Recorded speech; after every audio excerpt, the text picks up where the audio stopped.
This is what I painted 3 years ago, and this is what happened after I studied Coco for a week. Same drawing, same composition, different word. The only thing that changed was color, and the secret is something Pixar's lighting team figured out 8 years ago. In the next 20 minutes, I will show you exactly how. Here is what most artists get wrong about color. They treat it like a finishing step. You draw the character, you build the values, and then at the end, you color it in, like you are filling in a coloring book. That's the entire problem. Coco doesn't do that. Coco starts with color. So here's the plan. First, I'm going to break down the three color words Coco uses: the land of living, the marigold bridge, the land of the dead, and tell you exactly what each one is doing emotionally. Then I'm going to do three quick color studies straight from Coco stills, and then we get to the big one. I'm going to take a painting I made 3 years ago, The Dancer with the Dead Angel, from my old gouache redraw video, and I'm going to recolor it from scratch using everything Coco taught me. Stay till about 17 minutes, that's when it clicks. Okay, color word number one: Santa Cecilia, the town where Miguel lives, the land of the living. Look at the palette here: sepia, earth tones, warm but desaturated. The reds are brick reds, the yellows are old paper yellows, the greens are dusty olive. Pixar's color script for this section uses a saturation level you would describe as an old photograph from your grandmother's house. That's not an accident. The whole emotional idea of the land of living in Coco is memory. It's a place where things have been around. The color is doing that emotional job before any character speaks. You feel old before you have seen old. Color word number two: the marigold bridge. This is the moment Miguel crosses over. The whole frame turns gold, not yellow, not orange, marigold. That specific saturated, glowing, slightly pink leaning orange, and the light is coming from below the bridge, lighting Miguel from underneath. That's a horror movie trick, uplighting. But here, it's magic, not horror. Same technique, completely different feeling. Color and lighting working together to flip the meaning here. This is a transition palette. It's the bridge between words. Watch how Pixar uses it for less than 90 seconds of the film. It's a portal, not a destination. They are disciplined about not using this palette anywhere else. Color word 3. Now look at the saturation. The hot pinks, the electric turquoise, the magenta neon, the cyan glow on the characters. Everything is dialed to 100%. The dead are not desaturated. They are the most alive thing in the film, color-wise. That's the trick most people miss. We assume cool colors mean dead. We assume desaturated means somber. Coco does the opposite. The dead are vibrant, the living are muted. The film flips your color expectation on purpose, and that flip is the entire emotional engine of the second act. Now, here's the part most people miss. This isn't just art direction. Coco's color script, the document Pixar makes before they animate anything, was built around one principle. Lee Unkrich, the director, talked about it in the interviews. Adrian Molina, the co-director, talked about it. Harley Jessup, the production designer, has whole talks online about it. Daniel Feinberg, the lighting director, has given lectures especially on this film's color. The principle is this: color is what tells you which world you are in. That's it. That's the whole thesis. Before you see a character act, before you hear them speak, the color has already told you whether you are in the land of living or the land of the dead or somewhere in between. That sounds obvious until you notice that most illustrations don't do this. Most artists, and I've done this for years myself, pick a palette they think looks nice and apply it to the character. The character is the subject. The color is the decoration. In Coco, that relationship is reversed. The color is the word, and the character is something inside the word. If you have watched Marco Bocchini's stuff on color scripts, this is what he calls the keyframe palette. The idea that you decide color at the storytelling level before you decide it at the rendering level. Same idea. Pixar just did the most extreme version of it ever put on a screen. And once you have this principle, you can apply it to a single illustration. You don't need to be making a movie. You just need to ask what world is this character in and let the color answer first. Once I noticed this in Coco, I start seeing it everywhere. Inside Out. Same studio, same color as emotion logic. Each emotion has a color signature. Joy is yellow, sadness is blue, anger is red. The frame's overall palette shifts based on which emotion is dominated in Raleigh's mind. It's the same Coco trick, just applied to feelings instead of words. Spider Verse does it differently. Every spider person has a color palette tied to their universe. Miles is purple and red. Gwen is pastels and pinks. Penny Parker is anime bright. The film tells you which dimension you are in within 3 frames just from color, before any dialogue. Studio Ghibli. Spirited Away lives in 2 palettes. The human world is muted browns and grays. The spirit world is saturated reds and lantern golds. Watch the moment Chihiro crosses the river. That's the same bit as Miguel crosses the marigold bridge. Color does that word shift here. And here's the one that surprised me Encanto. The Madrigal house has a palette that shifts depending on whose room you are in. Mirabelle's room is butterflies and warm yellows. Bruno's tower is cracked and desaturated. Antonio's room explodes with jungle saturation the moment he opens the door. And same techniques as Coco, just contained inside one house. So that's the principle. Pick the word first, paint the character second. That's what we are going to do with my own painting from 3 years ago. Now let's get started together. Okay, Photoshop open. 3 Coco stills loaded. We are going to do 3 quick color studies before I touch the painting. 5 minutes each. A sketchbook out if you want. You can do these with gouache too. It works either way. Study 1. Eyedropper and rebuild.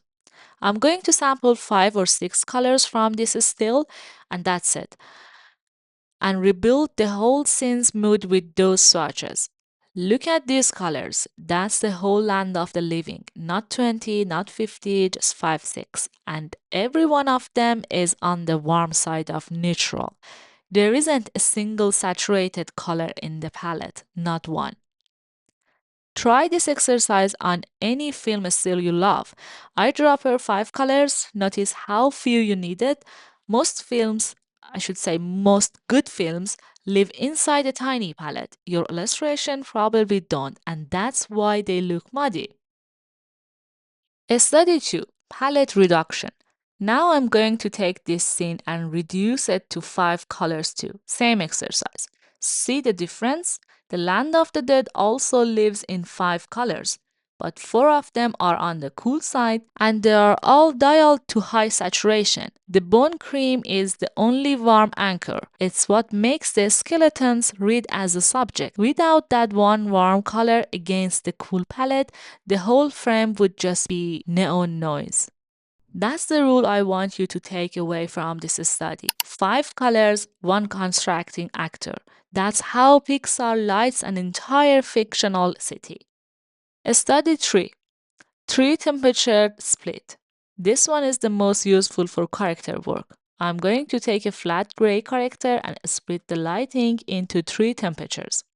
Warm key from one direction, cool fill from the other, and glow accent on the focal point. Warm key on the face, cool feel on the shadow side and the glow on the edge of the silhouette where I want the eye to land. That's a Pixar lighting setup. Three colors, three temperatures, one focal point. You can do that on any character in any style. Doesn't need to be Coco. Okay, that's a warm up. Here's where it gets interesting. So, this is the painting I made 3 years ago, gouache on paper, photographed in pretty rough lighting, if I'm being honest. The dancer in the red dress, the dead angel with the hollow holding the rose, symmetry background, and the whole thing is in the gray green palette with the red dress as the only saturated note. Look at it now with Coco's principle in my head. I can tell you exactly what's wrong. There is no word. The painting is trying to feel romantic and ghosty, but the color isn't committing to either of those feelings. It's hovering between them. It's not in the land of living, it's not in the land of death. It's in this third, slightly muddy place that doesn't have a name, and that's why it doesn't quite land. So, here's what I'm going to do. I'm not redrawing it, I'm not changing a single line. I'm going to flatten the whole thing to grayscale first, and then I'm going to put it through Coco's color system. Three passes. Pass 1, Land of the Living. This is what the painting would look like in Miguel's world. Look, all the values stay the same, but everything is now warm. The symmetry looks like an old photograph from somebody's grandmother. The dancer's dress is brick red, not blood red. The angel's hollow is brass, not silver. The whole scene feels like a memory. That's already better than the original, and we haven't done anything except flatten the temperature. Pass 2, the marigold bridge. I'm putting a marigold backlight underneath the figures, glowing up. Warm light from beneath. This is the magic moment. This is what tells you the world is about to shift. The marigold petals from the original now read as petals from the bridge. They were already there, the color just had to wake them up. See what happened? The symmetry isn't a sad place anymore, it's like a portal. Pass 3, Land of the Dead. This is the big one. The bones get pure cyan rim light, the rose goes neon magenta, and the dancer's red dress leads to hot pink, almost fluorescent. Her hair, which was a quiet blonde, now has that bone cream warmth that makes her the focal anchor against all this cool. Same trick as Coco's bone cream against the cool city. And watch this. That's the moment. The cemetery just turned magical, not sad, not haunted, just magical. The dead angel isn't reaping the dancer. They are dancing. They are always been dancing. I just couldn't see it because I'd painted in a wrong word 3 years ago. There it is, three versions of the same painting: the land of the living, the marigold bridge, and the land of the dead recolor. Same composition, same line work, same characters, three completely different stories told entirely with color. Look at this comparison specifically. Original, the dance reads as somber. Color palette, the dance reads as joyful, almost defiant. The dead angel hasn't changed, the dancer hasn't changed. Their poses are identical, their faces are identical, but what they mean to the viewer has flipped completely. That's not cleverness, that's just color doing its job. And honestly, look at this now. I almost don't recognize the original as the same painting. That's how much color was carrying. Quick thing before we wrap: most of what I did off camera, the indecision, the layers I built and deleted, the moment I almost dropped the sign rim because I thought it would look gimmicky, I recorded all of that as a 45-minute full process video on my Patreon. The YouTube video shows you the what, the process video shows you the why. Every layer mode, every gradient stop, every I almost cut this up decision. It comes with the layered PSD, every grading layer kept separate so you can toggle them and see exactly which adjustment did which thing, and the 6 Coco palettes, Sepia Living, Marigold Bridge, Neon Dead, ready to use on Procreate and Photoshop swatches. All of that's on the Van Gogh tier, about $7 a month, which also includes my full brush pack, monthly palette packs, monthly layer PSDs, and PDF tutorials. The Little Frida tier at $3 includes the brush pack and early access to videos and sketches. Links in the description, it's there if it helps you. The Dead Angel and the Dancer is also going to be as a print on my Etsy, but I need to know which one do you prefer now? Which version? The original, or maybe muted version, or the Land of the Dead, or maybe the known one? Please let me know in the comments and I will decide and put that on my Etsy shop. And I will put the link in the first line of the description if you want to grab one. 3 things from today. 1. Color is what tells you which world you are in. That's the principle. Pixar built a whole film around it. You can build a single illustration around it. Decide the word first and decide the character second. 2. Cool doesn't mean dead. Warm doesn't mean alive. Coco proves that. The dead are the most saturated thing in the film. Stop letting your assumption about color temperature pick your palette for you. 3. If you have got an old painting that doesn't quite work, don't redraw it, recolor it. Most of the time, the drawing is fine, the color is what's failing. Flatten it to grayscale and then run it through a different word and watch what happens. If you do one thing this week, do this. Pick a film still you love, any Pixar, any Ghibli, any Spider-Verse frame, and eyedropper exactly 5 colors from it. Then paint anything you want using only those 5 swatches. 5 colors, and that's the exercise. You will learn more about color in 20 minutes than you have all years. Next week, I'm doing a Spider-Verse. The poses, the movement, the comic book style, and why Into the Spider-Verse made action feel completely different from other animated films. The subscribe link is on the end screen if you want to see it first. Thank you so much for being here, and I will see you in the next video. Bye!